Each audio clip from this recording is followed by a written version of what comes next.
시청자 여러분 안녕하십니까? VOA 모닝뉴스 시작합니다.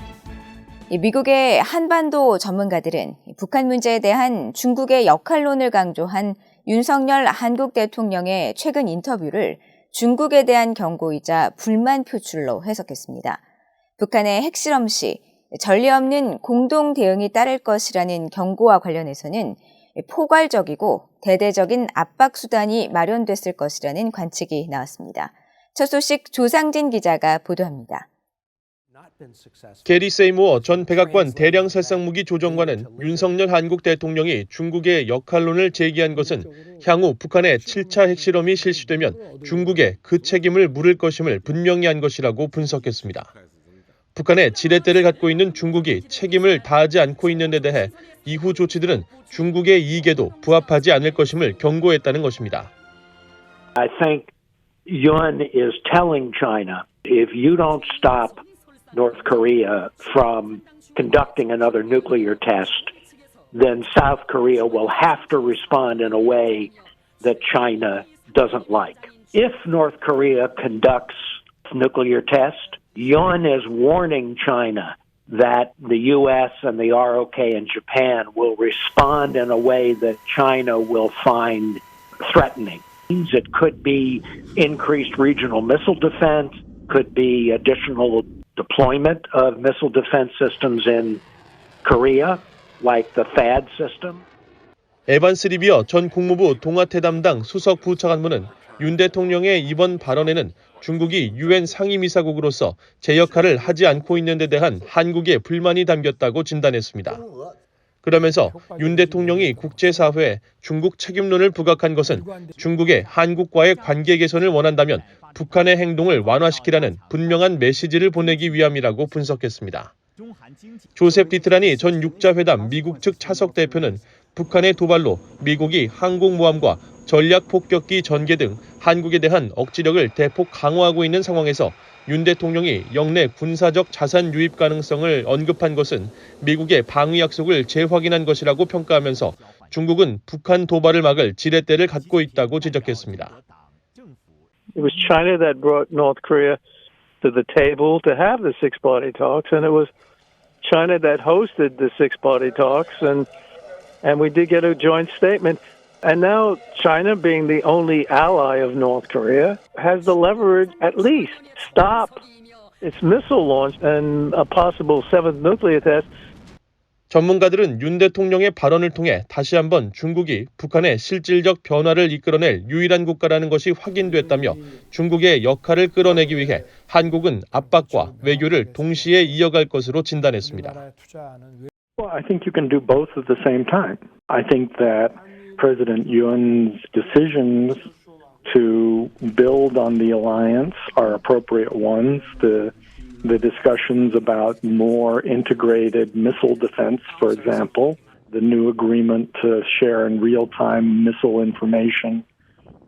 와일더 전 선임 보좌관은 그러면서 실질적인 대북 영향력을 가진 중국이 북한의 대화 복귀의 변수가 될 수 있는 만큼 한국 정부에게 중국은 외교적 옵션이 될 수 있다고 전망했습니다. VOA 뉴스 조상진입니다.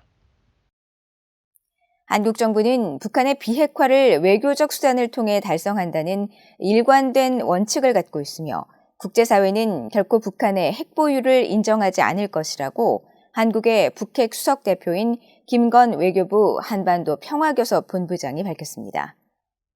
김 본부장은 29일 서울에서 열린 민주평통 제20기 해외지역회의에서 연설을 통해 북한이 올해 감행한 역대 최다 횟수의 탄도미사일 도발과 핵사용 위협은 핵 능력을 실제보다 과장해 국제사회가 비핵화를 포기하고 자신들의 핵보유를 인정해 주길 유도하려는 오랜 전략의 일환이라면서 이같이 밝혔습니다. 이어 대화와 외교로 국제 현안을 해결하기 위해서는 장기적이고 일관된 노력이 전제돼야 하며 지난 30년간 한미 정부가 유지해온 북한 비핵화 달성 원칙에는 결코 흔들림이 없을 것이라고 강조했습니다.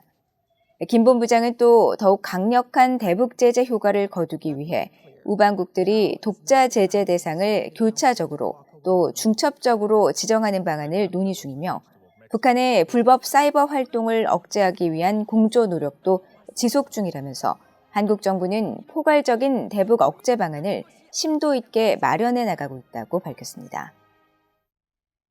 미국은 내년 3월에 열리는 제2차 민주주의 정상회의를 한국 등 4개 나라와 공동으로 개최할 것이라고 백악관이 밝혔습니다.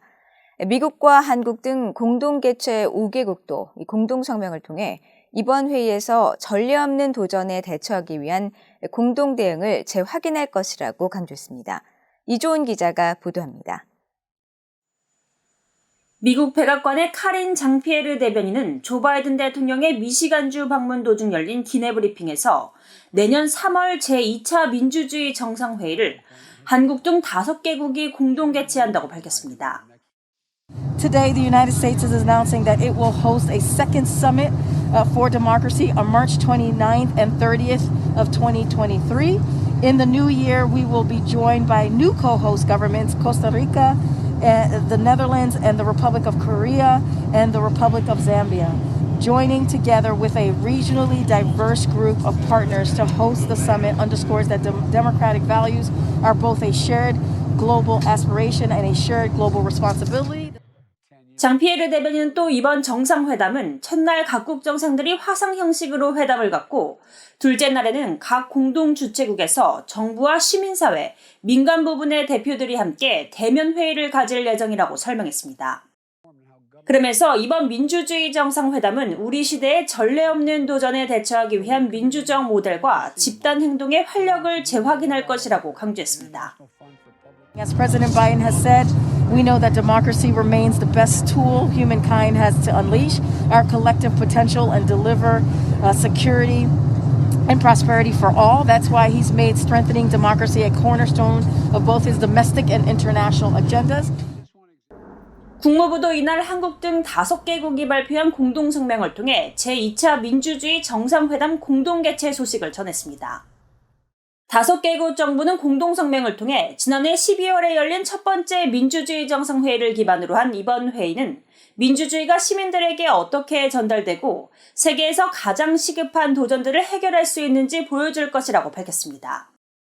이어 우리는 책임있고 투명한 통치에 대한 도전으로 정의되는 시대를 살고 있으며 침략 전쟁부터 기후변화, 사회적 불신, 기술 변화에 이르기까지 전 세계적으로 민주주의가 모든 수준에서 투사를 필요한다는 것은 분명하다고 강조했습니다. 앞서 지난해 제1차 민주주의 정상회의에선 한국 등 110개국 정부와 시민사회 지도자, 민간 분야 대표 등이 참석했으며 바이든 대통령은 당시 정상회의에서 독재 국가들이 영향력 확대를 모색하고 있다면서 민주주의 강화를 위해 민주국가들이 협력해야 한다고 강조했습니다. Autocracies can never extinguish the ember of liberty that burns in the hearts of people around the world, in every portion of the world. 또 민주주의 갱신을 위한 대통령 구상이라는 계획으로 약 4억 2,440만 달러를 지원하기로 하고 자유롭고 독립적인 언론, 부패와의 전쟁, 민주주의 개혁 강화, 민주주의를 위한 기술 증진, 자유롭고 공정한 선거 지원 등 5가지 지원 분야를 발표했습니다. VOA 뉴스 이존입니다.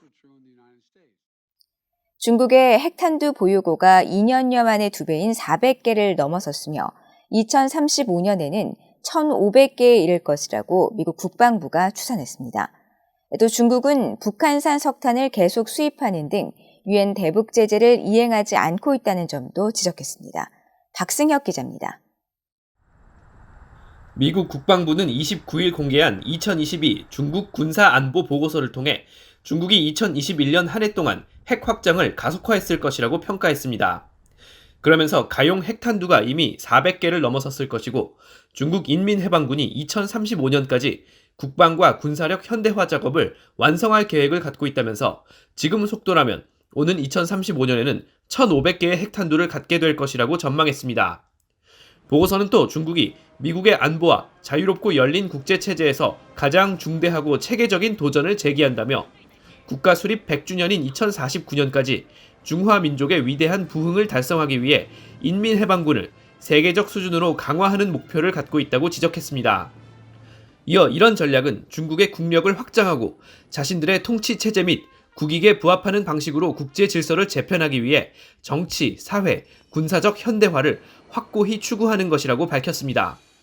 보고서는 또 중국이 내부적으로는 군의 현대화와 군사력 확장을 지속하는 한편 외부적으로는 외교 수단을 동원해 영내 미국의 영향력 약화를 시도하고 있다고 지적했습니다. 중국이 2021년 미국의 아프가니스탄 철군을 강조하거나 미국, 인도, 일본, 호주 4개국 협의체 쿼드와 미국, 영국, 호주의 안보동맹 오커스 등 미국 주도의 안보협력체를 비판함으로써 미국과 파트너들의 영향력을 약화시키는데 다양한 외교 수단을 동원했다는 것입니다. 보고서는 또 중국이 유엔 제재에도 불구하고 지속적으로 해상을 통해 북한산 석탄을 수입하고 있으며 자국 영해에서 금지된 선박간 환적을 단속하지 않고 있다고 지적하면서 대북 제재를 이행하지 않고 있다고 밝혔습니다. 이어 지난해 10월에는 중국과 러시아가 대북 제재 일부를 완화하는 내용의 유엔 안보리 결의안 초안을 회람시킨 사실을 언급하면서 한반도에서 중국의 목표는 안정과 비핵화 그리고 중국 국경 근처에 미군이 없는 것이라며 북한의 붕괴나 군사적 갈등을 막아 안정을 유지하는 것이라고 밝혔습니다. 그러면서 중국 인민해방군은 한반도 위기 상황에 대비한 육해공과 화학전 방어 훈련을 실시하고 있으며 한반도 유사시 난민 유입을 막기 위한 북중 국경 통제나 군사적 개입을 통한 북한 대량 살상 무기 확보 혹은 북한 완충지대 유지 등 다양한 작전을 펼칠 준비를 하고 있다고 평가했습니다. 국방부 보고서는 최근 중국이 타이완에 대한 긴장 고조 행위를 지속하면서 인도태평양 지역에서 위험한 행동을 계속하고 있는 것은 미국과 동맹국, 협력국의 군용기와 선박을 목표로 영내에서 사고의 위험을 높인다고 말했습니다. 그러면서 중국은 타이완에 대한 중국의 하나의 원칙 주장이 폭넓은 국제적 지지를 받고 있는 것처럼 호도하며 타이완에 대한 강압을 정당화하고 중국의 타이완 통일에 반대하는 나라들에 대해서는 법적 책무를 깼다고 주장하고 있다고 지적했습니다. VOA 뉴스 박승혁입니다. 중국과 러시아의 군용기 8대가 한국 남해와 동해의 방공식별구역 카디지에 순차적으로 진입 후 이탈해 한국군 전투기가 대응 출격했습니다.